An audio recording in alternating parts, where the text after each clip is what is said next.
Hello everyone, welcome to Beyond Classes. मुझे उम्मीद है आप सब ठीक होंगे, अच्छे से होंगे और रिलैक्स मूड में होंगे एग्जाम के बाद। तो फाइनली लगभग 1 साल के इंतजार के बाद अकाउंट्स असिस्टेंट फाइनेंस का एग्जाम हो ही गया और मैं बहुत बहुत कॉन्ग्रेचुलेशन उनको करना चाहूँगा जिनका एग्जाम बहुत अच्छा गया और सिलेक्शन की पूरी उम्मीद है। लेकिन मैं उनको भी कॉन्ग्रेचुलेशन करना चाहूँगा जिनका एग्जाम ज़्यादा अच्छा नहीं हुआ या जिनको सिलेक्शन की कोई भी उम्मीद नहीं है। आप लोग भी कम नहीं हो, आपने भी बहुत मेहनत की, दिन रात मेहनत की, अपना 100% दिया, लेकिन बाकी किस्मत का खेल होता है। जो आपने मेहनत की है सिर्फ वो ही आपकी सिलेक्शन जो है उसको डिटरमाइन नहीं करता है। आपके सरकमस्टांसेस, एग्जाम के सरकमस्टांसेस, कैसा क्वेश्चन पेपर आया है, वो बहुत सी चीज़ें जो होती हैं वो ये डिटरमाइन करती हैं कि आपकी सिलेक्शन होगी या नहीं। बेशक आपकी जो प्रिपरेशन है, तैयारी है, वो मेजॉरिटी कंट्रीब्यूशन उसी का होता है, लेकिन सिर्फ उसी का नहीं होता। और आप ये भी देखिए कि आपने इस एग्ज़ाम के तैयारी के लिए, इस एग्ज़ाम के प्रोसेस में कितना कुछ सीखा, कितना कुछ आपने नया एक्सपीरियंस गेन किया। और ये जो नॉलेज आपने लिया, आपने जो एक्सपीरियंस लिया, ये आपका एक्सपीरियंस ज़ाया नहीं होने वाला है। ये आपको आने वाले जो एग्ज़ाम्स हैं, और हमें उम्मीद है कि अच्छी अच्छी पोस्टें आगे आने वाली हैं, उनमें भी काम आएगा। और आपकी ये जनरल लाइफ में भी ये आपका जो नॉलेज है, जो आपने गेन किया है, वो काम आएगा। तो मैं आपसे बोलूंगा कि आप प्लीज डिसहार्टन मत हो जाइए, आप डिमोरलाइज नहीं हो जाइए, आप पॉजिटिव्स देखिए और जो भी आपकी किस्मत में लिखा होगा वो आपको मिल जाएगा। तो आपको टेंशन लेने की जरूरत नहीं है, बस थोड़ा वेट कीजिए। एक रास्ता अगर बंद होता है तो 10 और खुल जाते हैं। तो इस वीडियो में हम क्या करने वाले हैं कि जो क्वेश्चन पेपर आया था अकाउंट्स असिस्टेंट फाइनेंस का, उसको थोड़ा एनालाइज करेंगे। हम ज़्यादा डीप नहीं जाएंगे, बस कुछ क्वेश्चंस पे, जो इंपॉर्टेंट क्वेश्चंस हैं उन पे बात करेंगे और उस बेसिस पे हम फिर ये कंक्लूजन निकालेंगे कि क्वेश्चन पेपर कैसा था, क्या इजी था, टफ था, मॉडरेट था, कैसा था। और फिर कट ऑफ की प्रेडिक्शन भी हम एंड पे करेंगे। ठीक है, तो हम क्वेश्चन पेपर पे चलते हैं। मेरे पास जो ये सीरीज है, ये ए सीरीज है क्वेश्चन पेपर की। और सबसे पहले क्या करने वाले हैं हम कि एक जनरल असेसमेंट करने वाले हैं इस क्वेश्चन पेपर की on the basis of principle of paper setting. ठीक है, जैसे आपने देखा कि अकाउंटिंग के बेसिक जो प्रिंसिपल हैं वो कितना इंपॉर्टेंट है फॉलो करना। बिजनेस एंटिटी कंसेप्ट है, कंजर्वेटिज्म है, मटेरियलिज्म है, और बहुत से जो भी प्रिंसिपल्स हैं उनको फॉलो करना कितना इंपॉर्टेंट है, वरना जो आपके जो अकाउंटिंग इंफॉर्मेशन होती है उसकी खास वैल्यू नहीं रहती है। वैसे ही पेपर सेटिंग के कुछ प्रिंसिपल्स होते हैं जो पेपर सेटर को फॉलो करने पड़ते हैं, उनको देख के हम पहले इसकी असेसमेंट करेंगे। और जो पहला प्रिंसिपल है वो क्या होता है कि जो पोस्ट होती है ना, उसके अकॉर्डिंग क्वेश्चन पेपर को सेट करना चाहिए। लेकिन यहां पे क्या है कि ये जो क्वेश्चन पेपर है, ये जो सिलेबस है उसके हिसाब से सेट किया गया है, तो यहां पे वो हम डिबेट नहीं कर सकते। डिबेट ये हो सकती है कि क्या ये सिलेबस जो दिया गया था ये इस पोस्ट के लिए ठीक सिलेबस था या नहीं, इस पे डिबेट हो सकती है। लेकिन जो ये पेपर है ये उसी सिलेबस के हिसाब से बना है, तो इस पे हम ज्यादा बात नहीं करेंगे। ठीक, दूसरा जो प्रिंसिपल है वो क्या होना चाहिए कि जो क्वेश्चन पेपर है वो पूरे का पूरा सिलेबस कोशिश करना चाहिए कि उसको कवर करे। लेकिन इस पैमाने पे ये जो क्वेश्चन पेपर है ये बिल्कुल भी उतरता नहीं है। देखिए, आप अकाउंटेंसी देखिए, आप जनरल नॉलेज देखिए, आप कोई भी सेक्शन देखिए, कुछ टॉपिक्स पे ही सिर्फ क्वेश्चन डाले गए हैं, बाकी टॉपिक्स छोड़ दिए गए हैं। अगर हम अकाउंटेंसी की बात करें, जो पंचायत अकाउंट्स असिस्टेंट का पेपर था उसमें जो सिलेबस था अकाउंटेंसी का, उसमें कुछ एडिशन की गई थी, उसमें से क्वेश्चन भी नहीं आया है।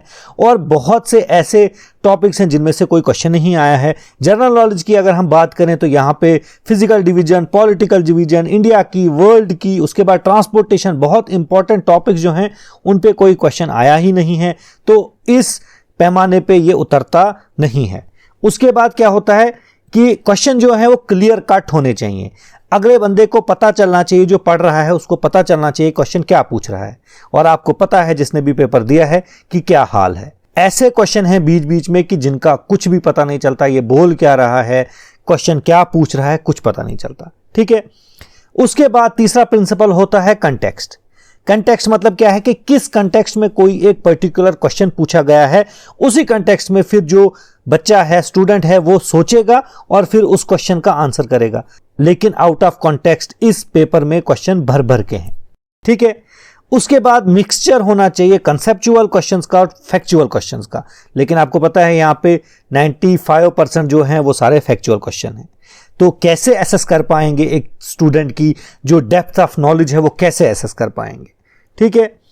उसके बाद भी बहुत सी चीजें होती हैं, लेकिन मेरे हिसाब से जो सबसे इंपॉर्टेंट जो प्रिंसिपल है वो क्या है कि एक क्वेश्चन पेपर ऐसा बनाना चाहिए कि जो वो इंसान, वो स्टूडेंट जिसने बहुत मेहनत की है और वो इंसान जिसने बिल्कुल भी मेहनत नहीं की है, ऐसे उठ के पेपर देने चला गया है, उनमें डिफरेंशिएट करना चाहिए। अगर उनमें डिफरेंशिएट क्वेश्चन पेपर नहीं कर पाया तो वो क्वेश्चन पेपर किसी काम का नहीं होता। ये क्वेश्चन पेपर उस पैमाने पे सिर्फ किसी एक्सटेंट तक ही खरा उतरता है, ज्यादा नहीं। क्योंकि आप देखिए ये ऐसा पेपर डाला गया है कि जो थोड़ा सा भी पढ़ के जाए वो भी अच्छा खासा स्कोर कर सकता है। मैं ये नहीं बोल रहा हूं कि वो 100 स्कोर करेगा, लेकिन उसके चांसेस भी बनते हैं कि वो भी सेलेक्ट हो जाए। ऐसा नहीं होना चाहिए। जो पढ़ा लिखा बच्चा है उसको एडवांटेज मिलनी चाहिए, थोड़ा क्वेश्चन पेपर डेप्थ में होना चाहिए, ठीक है। मुझे पता है कुछ जो ऐसे स्टूडेंट्स हैं जो मेरी इस बात से सहमत नहीं होंगे, राजी नहीं होंगे, लेकिन आपको भी पता है कि जनरली यही होना चाहिए, जनरल प्रिंसिपल यही है, ठीक है।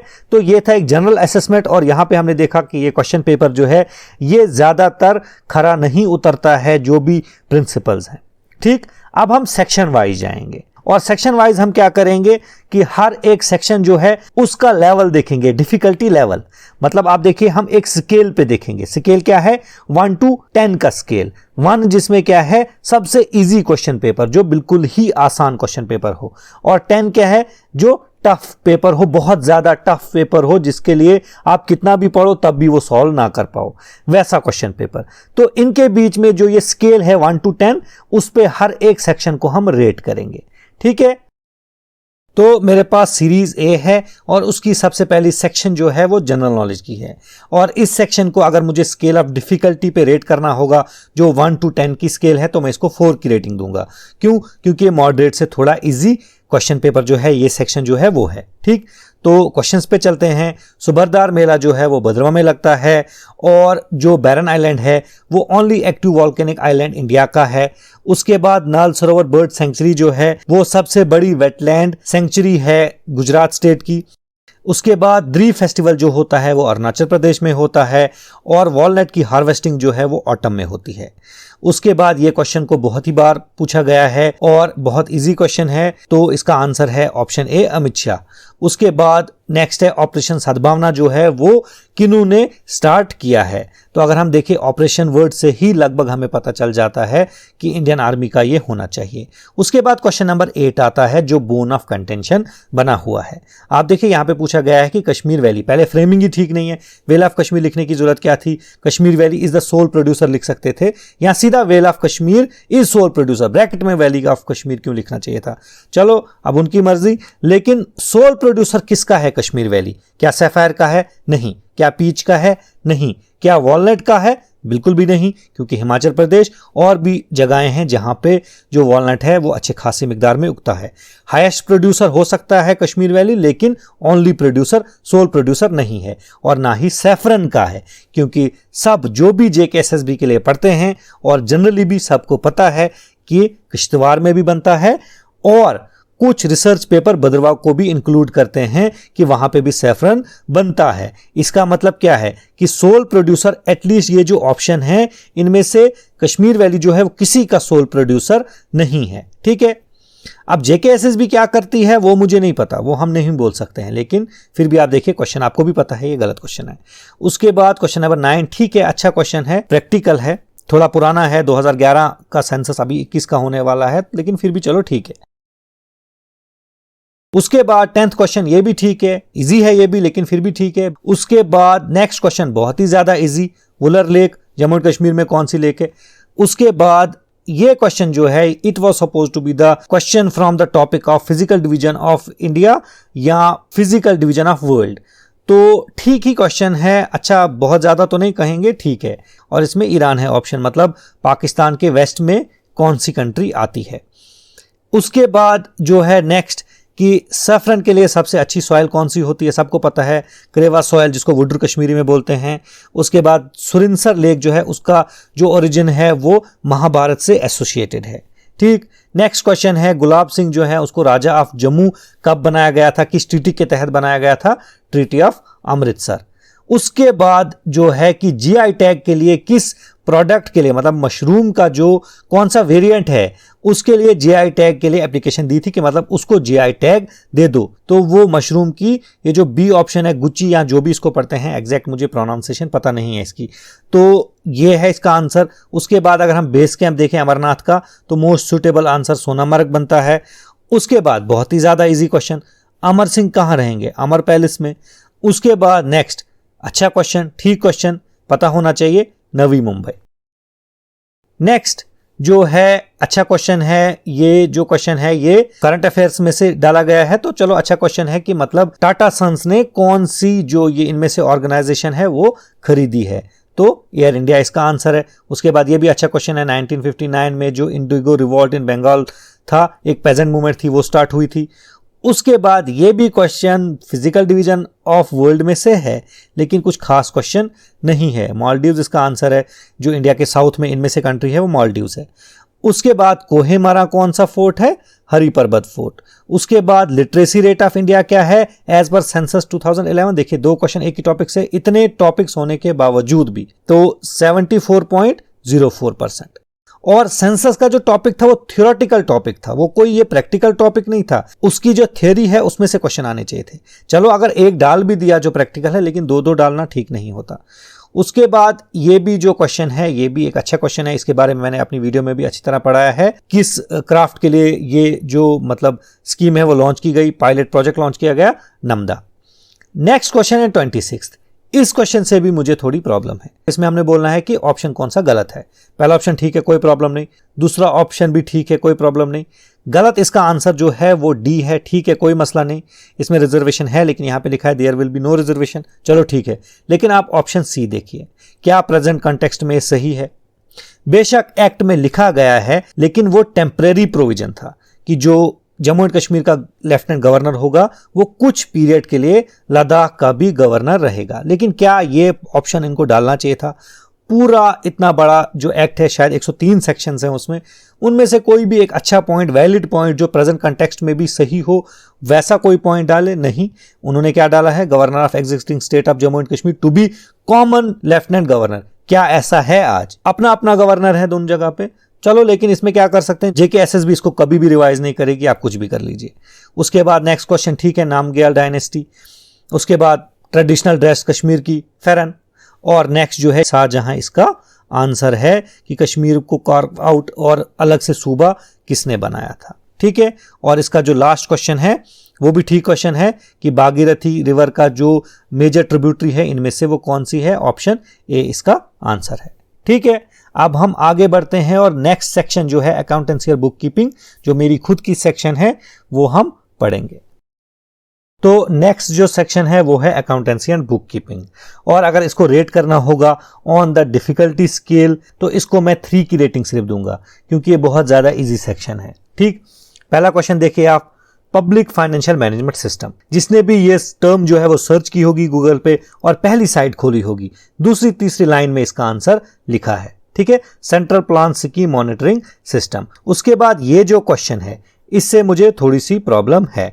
वजह क्या है, देखिए आधी स्टेटमेंट इन्होंने क्वेश्चन डाला है ना, तो आधी स्टेटमेंट जो इसका आंसर होना चाहिए वो इसके साथ कनेक्टेड होनी चाहिए ना किसी तरह। ये नहीं कि बिना मतलब की सेंस बनाए। ऑप्शन इसका सी है आंसर और ये ठीक है, सी आंसर है, लेकिन आप देखिए ग्रामेटिकली कहां से कनेक्ट करती है। ऊपर आधी स्टेटमेंट है क्वेश्चन में और नीचे ऑप्शन में आधी स्टेटमेंट होनी चाहिए जो कनेक्ट करे। आप इसको पढ़िए, in double entry book keeping system recording a transaction and giving it debit and credit entry. क्या मतलब बनता है इसका? कोई लिंक है इन दो स्टेटमेंट्स में? लेकिन देखिए क्या है कि JKSSB का यही है कि आप ही सारा कुछ करो, हमने तो क्वेश्चन बना दिया, उसका मतलब बने या ना बने आप खुद मतलब निकालो, आप खुद आंसर ढूंढो, आपने जो करना है वो करो खुद, ठीक है, यही हिसाब है। वरना ये क्वेश्चन कोई खास क्वेश्चन नहीं है। ऐसे क्वेश्चन ठीक था, फ्रेमिंग बिल्कुल इसकी गलत है। उसके बाद नेक्स्ट क्वेश्चन, आपने साल के स्टार्टिंग में 80,000 का बिजनेस खोला, साल के एंड पे आपने देखा कि आपके पास 1 लाख है, तो ऑब्वियसली 20,000 क्या होगा, प्रॉफिट होगा। उसके बाद लेजर बुक कुछ नहीं होता, लेजर होता है, और लेजर में सारे अकाउंट्स आते हैं, तो हो गया रियल, पर्सनल और नॉमिनल। उसके बाद जब भी आप बैंक में पैसा डिपॉजिट करते हैं तो क्रेडिट होता है और आपको मैसेज भी आता है, your account has been credited. और अगर जो पार्टनर्स हैं उन्होंने प्रॉफिट शेयरिंग रेशियो को डिसाइड नहीं किया गया है अभी, तो वहां पे क्या होता है, एज पर पार्टनरशिप एक्ट 1932 जो प्रॉफिट है वो इक्वली बढ़ता है, ठीक है, irrespective of the capital contribution, या जो भी आप काम करते हैं उससे कोई फर्क नहीं पड़ता, वो इक्वली बढ़ता है, ठीक है, प्रॉफिट, अगर प्रॉफिट शेयरिंग रेशियो पहले से ही डिसाइड ना हो। उसके बाद अनप्रेजेंटेड चेक जो हैं उनको बोला जाता है आउटस्टैंडिंग चेक। ठीक क्वेश्चन, इजी है बट ठीक है। उसके बाद लॉस अगर हो गया ड्यू टू फायर, वो हम दिखाते हैं प्रॉफिट एंड लॉस अकाउंट में, ठीक है, डेबिट साइड। उसके बाद क्लासिफिकेशन, ये जो क्वेश्चन है ये भी गड़बड़ क्वेश्चन है, इसके बारे में मुझे ज्यादा खुद खास पता नहीं था टू बी ऑनेस्ट, लेकिन मुझे पता था इन्होंने कहीं ना कहीं वेबसाइट से उठाया है, मैंने सर्च किया और उस वेबसाइट के हिसाब से इसका आंसर है house hold, government and enterprise, लेकिन इन्होंने आंसर दिया है सी। अब मैं इसकी ऑथेंटिसिटी पे कोई कमेंट नहीं कर सकता, मुझे खास ज्यादा पता है ही नहीं, तो मैं क्या बोलूं, ठीक है। उसके बाद 40th जो क्वेश्चन है, 40th का सी है, asset is equal to liability plus capital या लायबिलिटी प्लस इक्विटी। उसके बाद जीएसटी कब इंप्लीमेंट हुआ था, 1 जुलाई 2017 में। ये क्वेश्चन जो है ये सबसे बड़ा प्रॉब्लमेटिक क्वेश्चन है।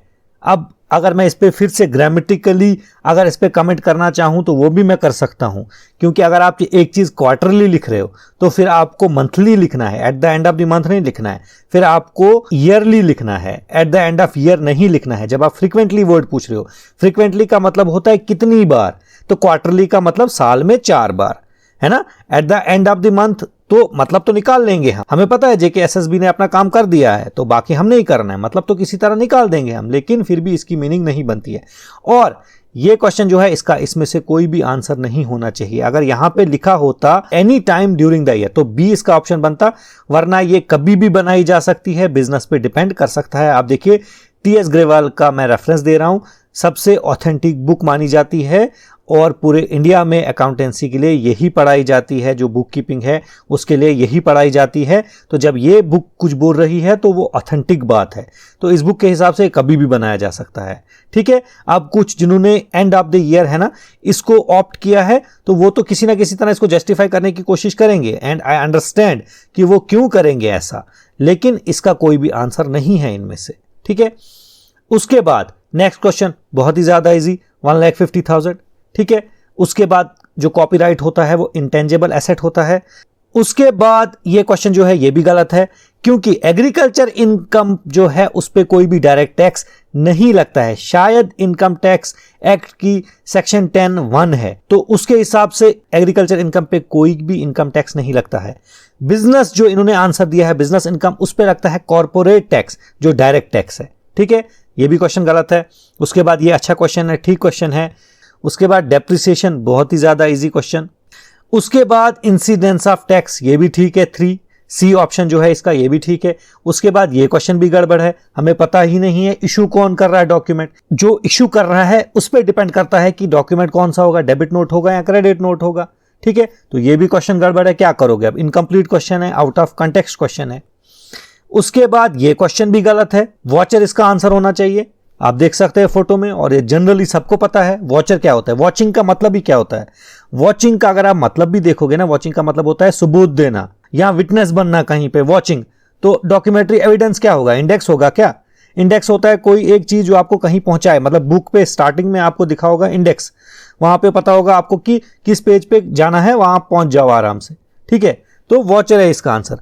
उसके बाद लेजर अकाउंट जर्नल से बनते हैं। उसके बाद ट्रायल बैलेंस जो है वो लेजर की एक्यूरेसी को चेक करने के काम आता है, ठीक है। उसके बाद जो एक्सपेंसेस इनकर किए जाते हैं बिजनेस को स्टार्ट करने में, उनको बोला जाता है प्रिलिमिनरी एक्सपेंसेस, और वो फिक्टिशियस एसेट्स होते हैं, ठीक है। फिक्टिशियस एसेट्स वो जिनकी कोई वैल्यू नहीं होती है, एक्सपेंसेस की कोई वैल्यू नहीं होती है, सिर्फ राइट ऑफ करने के लिए एज एसेट दिखाए जाते हैं। उसके बाद ये भी ठीक है, जे.आर. हिक्स ने जो ये सोशल अकाउंटिंग की टर्म है इंट्रोड्यूस की थी पहले। उसके बाद आया ये क्वेश्चन 55 क्वेश्चन। ये आंसर ठीक है, सब कुछ ठीक है, लेकिन इसमें बहुत बड़ी प्रॉब्लम है। अगर आप आंसर भी देखोगे, आंसर तो इसका यही है, होना भी यही चाहिए, लेकिन स्टेटमेंट ये गलत है। देखिए, मेन ऑब्जेक्टिव क्या होता है ऑडिट का? मेन ऑब्जेक्टिव है ऑडिट का टू एक्सप्रेस ओपिनियन। ये पहले से ही बोल रहे हैं ट्रू एंड फेयर। क्या पता अगर जो फाइनेंशियल स्टेटमेंट है वो ट्रू एंड फेयर ना हो, तो कम से कम ऐसे पूछो ना, to express whether financial statements are true and fair. या तो ऐसे लिखो ऑप्शन, या तो लिखो सीधा to express opinion on financial statements. आप ऐसा नहीं लिख सकते पहले से ही कि to express true and fair opinion, तो ये भी गड़बड़ है। उसके बाद चलो 56 जो है ये तो कैलकुलेट करना था आपने। उसके बाद जो है ये भी ठीक क्वेश्चन है कि जो मेन गोल है फाइनेंशियल मैनेजमेंट का, उसका क्या मेन गोल है? Maximisation of share holders wealth. उसके बाद 58 क्वेश्चन जो है ये काफी ट्रिकी क्वेश्चन है, लेकिन इसका आंसर ठीक है, नेट लॉस। ठीक है। उसके बाद 59 क्वेश्चन आता है, इसमें भी प्रॉब्लम है। आप पहली बार पैसा मार्केट से दो तरीकों से उठा सकते हैं। आप मार्केट से रेज कर सकते हैं मनी, पब्लिक से रेज कर सकते हैं मनी दो तरीकों से, शेयर बेच के, डिबेंचर बेच के। शेयर बेचने को बोलते हैं, जब आप पहली बार शेयर बेचोगे उसको बोलोगे, मतलब पब्लिक को शेयर बेचोगे उसको बोलोगे आईपीओ।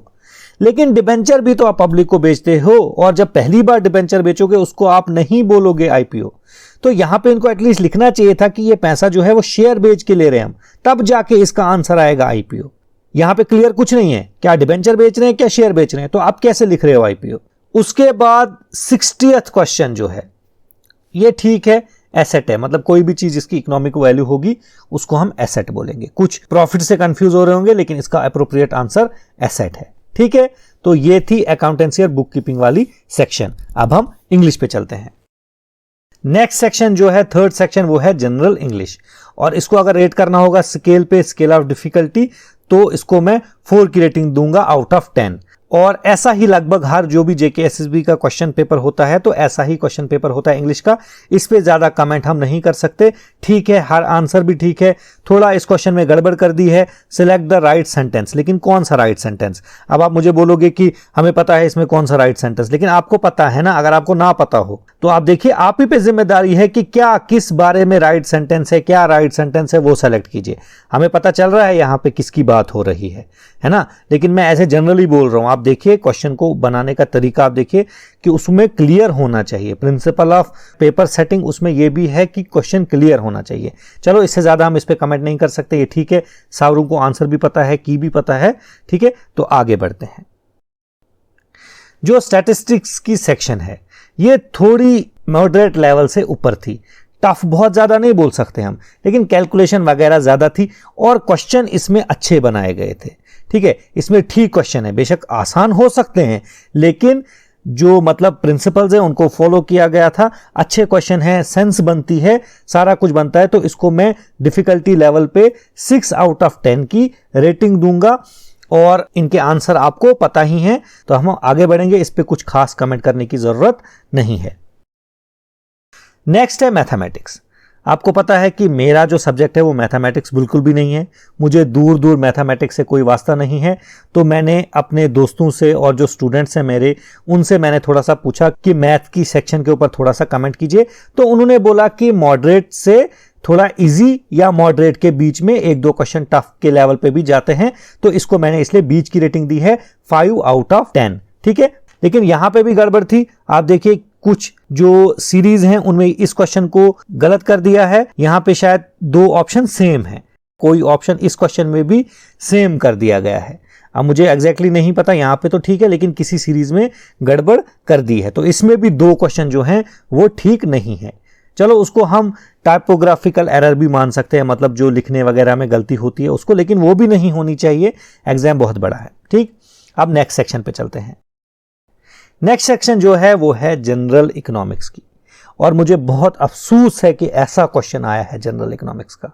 पहले आप मुझे बताइए, ये फिल इन द ब्लैंक्स वाले क्वेश्चन क्या होते हैं? ये क्यों डालते हैं इतने फिल इन द ब्लैंक्स वाले क्वेश्चन?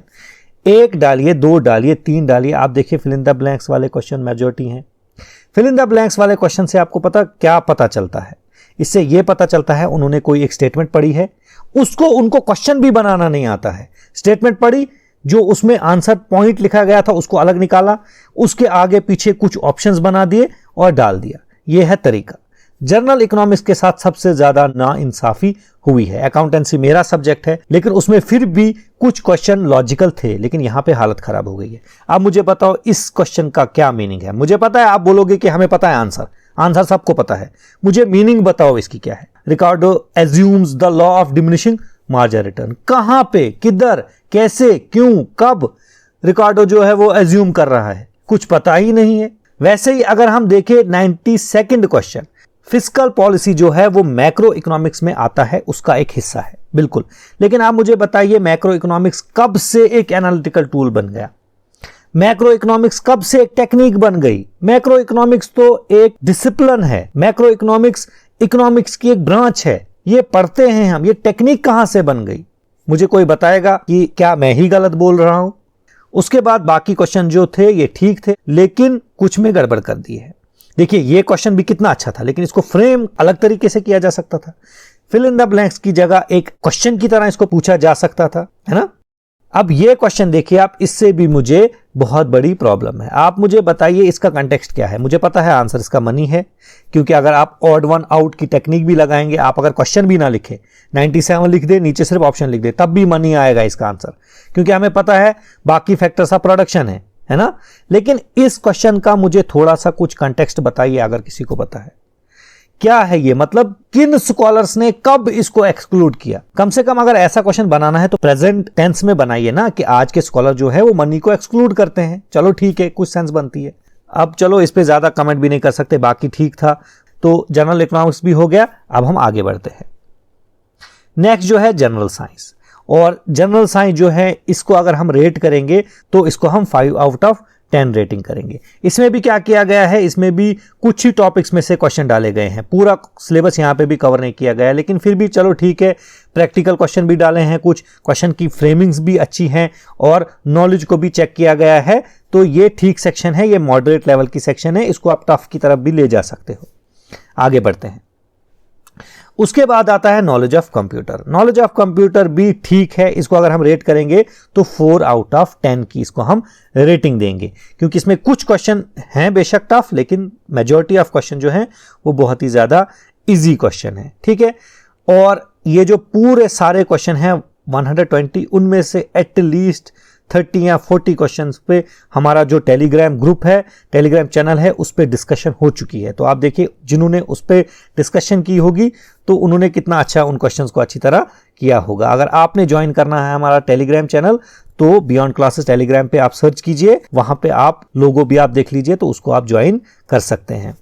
तो अब हम आगे बढ़ेंगे और देखेंगे कि फाइनल कंक्लूजन की ये क्वेश्चन पेपर जो था वो क्या इजी था, क्या टफ था, मॉडरेट था, क्या था। ठीक है, अब हम जज करेंगे, यहां पे कंक्लूजन निकालेंगे कि जो डिफिकल्टी लेवल था क्वेश्चन पेपर का वो एक्चुअल में कितना था।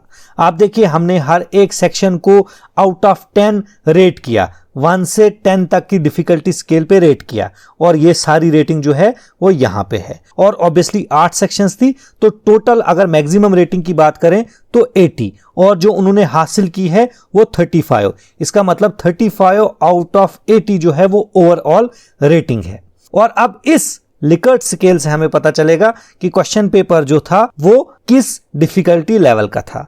अगर इस क्वेश्चन पेपर ने 0 से 16 तक की रेटिंग ली होती तो ये वेरी इजी होता, अगर 17 से 32 तक तो इजी होता। लेकिन इसने कितनी रेटिंग ली है? 35, और 35 कहां आता है? 33 से 48 के बीच में। मतलब ये क्वेश्चन पेपर जो है इसको हम मॉडरेट कह सकते हैं। लेकिन यहां पे एक और फैक्टर देखना जरूरी है। 35 देखिए आप बेस के ज्यादा क्लोज है, 33 से 35 क्लोज है, जो 32 के भी क्लोज है। लेकिन अगर हम 48 देखेंगे ये कितना दूर है ना। तो यहां पे हम ये कह सकते हैं कि ये जो क्वेश्चन पेपर था ये इजी टू मॉडरेट था। ठीक है, ये हम बिल्कुल मॉडरेट नहीं कह सकते, टफ तो बिल्कुल नहीं था, ये इजी टू मॉडरेट था। जो इसने रेटिंग ली है वो आप यहां पे देखिए इनके ज्यादा नजदीक है, 48 से काफी दूर है, इसलिए हमने इजी भी इसमें इंक्लूड किया। तो ये इजी से मॉडरेट तक का था। यहां पे अब हम कट ऑफ को प्रिडिक्ट करने की कोशिश करेंगे। और आप देखिए जो कट ऑफ है वो कोई एक सिंगल डायमेंशनल चीज तो नहीं है, वहां पे बहुत सी चीजें जो है वो मैटर करती हैं, तब जाके आपका जो कट ऑफ है वो डिटरमाइन हो सकता है। बहुत से फैक्टर्स हमने कंसीडर करने हैं और सबसे इंपॉर्टेंट फैक्टर क्या है? Number of post. जितनी ज्यादा पोस्ट उतना कम कट ऑफ। अगर आप देखोगे जो पंचायत अकाउंट असिस्टेंट का एग्जाम हुआ था उसमें लगभग 1800 के आसपास पोस्ट थी और उसका मेरिट जो था वो 81 पॉइंट कुछ आसपास हो गया था, लेकिन यहां पे लगभग हाफ पोस्ट हैं उसकी। जो कट ऑफ है वो थोड़ा ऊपर तो जाना ही जाना है। उसके बाद difficulty level of question paper जो हमने डिटरमाइन किया कि इजी टू मॉडरेट है ना। तो इजी टू मॉडरेट जब क्वेश्चन पेपर है तो उसकी वजह से कट ऑफ ऊपर जाएगा। उसके बाद नंबर ऑफ स्टूडेंट्स अपीयर्ड। आपको पता है लगभग 1,90,000 ने जो है वो फॉर्म फिल किए थे, लेकिन सिर्फ 1.36 लाख जो हैं उन्होंने एक्चुअल में एग्जाम दिया। उसके बाद प्रिपेयर्डनेस ऑफ एस्पायरेंट्स। आप कितने तैयार हो एग्जाम के लिए? लगभग आपको 1.5 साल मिला था, 1 साल मिला था, तो आपकी प्रिपेयर्डनेस बहुत ज्यादा थी। उसकी वजह से भी मेरिट जो है वो ऊपर जाएगा। सब अच्छा पेपर करेंगे तो मेरिट ऊपर जाएगा, है ना। उसके बाद आया इफेक्ट ऑफ नेगेटिव मार्किंग। इसकी वजह से मेरिट जो है वो थोड़ा सा कम हो जाता है, क्योंकि बच्चे जो हैं वो कॉशियस अप्रोच अडॉप्ट करते हैं, बिल्कुल वाइल्ड गेस नहीं लगाते हैं। लेकिन फिर भी अगर हमने प्रेडिक्ट करना ही करना है कट ऑफ जो है वो कितना हो सकता है, तो मेरे हिसाब से ऑब्वियसली जो पंचायत अकाउंट असिस्टेंट है उससे ऊपर ही मेरिट जाना है। बहुत से फैक्टर्स जो हैं वो उसमें कंट्रीब्यूट करते हैं, लेकिन बहुत ज्यादा ऊपर नहीं जाएगा, क्योंकि जो क्वेश्चन पेपर था वो इजी टू मॉडरेट था। बिल्कुल ही ज्यादा इजी हम नहीं बोल सकते हैं, ठीक है। तो अगर मुझे प्रेडिक्ट करना है तो मैं बोलूंगा कि जो मेरिट होगा वो 83 से 87 की रेंज में होगा। देखिए ये पर्सनल ओपिनियन है, गलत भी हो सकता है, 87 से ऊपर भी जा सकता है, लेकिन बहुत कम चांसेस है। 83 से नीचे आने के बहुत ही कम चांसेस हैं, लेकिन ये एक रेंज है। 83 से 87 के बीच में कट ऑफ है वो हो सकता है, ठीक है। तो ये थी मेरी फाइनल प्रेडिक्शन। कल को अगर ऐसा नहीं निकलता है तो प्लीज गालियां नहीं देना, ठीक है। मैंने कोशिश की है हर एक फैक्टर को कंसीडर करूं, उसके बाद मैं ये बात बताऊं। तो अगर मुझे कुछ पीछे गलती हो गई है, कुछ क्वेश्चन पढ़ने में, कोई क्वेश्चन समझने में मुझे गलती हो गई है, तो आप मुझे करेक्ट कर सकते हैं। तो जाते जाते मैं इतना ही बोलूंगा, एडवांस में उनको मुबारक जिनकी सिलेक्शन हो जाएगी, बहुत बहुत कांग्रेचुलेशंस। लेकिन जिनकी नहीं होती है, जैसे मैंने पहले भी कहा, उनको भी कांग्रेचुलेशंस, क्योंकि आपने बहुत कुछ सीखा, आपने बहुत कुछ पढ़ा, आपका एक्सपीरियंस बहुत ज़्यादा हुआ है इस बार, है ना। और आपको इस एक्सपीरियंस को कैपिटलाइज करने का, इस नॉलेज को कैपिटलाइज करने का मौका ज़रूर मिलने वाला है। बहुत उम्मीदें हैं कि आगे बहुत अच्छी अच्छी पोस्टें आने वाली हैं, ठीक है। तो डिमोरलाइज होने की बात नहीं है, आप वापस से कमर कसिए, आप वापस से खड़े हो जाइए और किताबों में और जो भी आपका सोर्स है पढ़ाई का उसमें जी जान से लग जाइए, आपकी ज़रूर सिलेक्शन हो जाएगी। जैसे मैं अक्सर कहता हूं कि अगर एक दरवाज़ा बंद होता है तो 10 खुल जाते हैं, क्योंकि मैंने अपनी ज़िंदगी में ऐसा देखा है।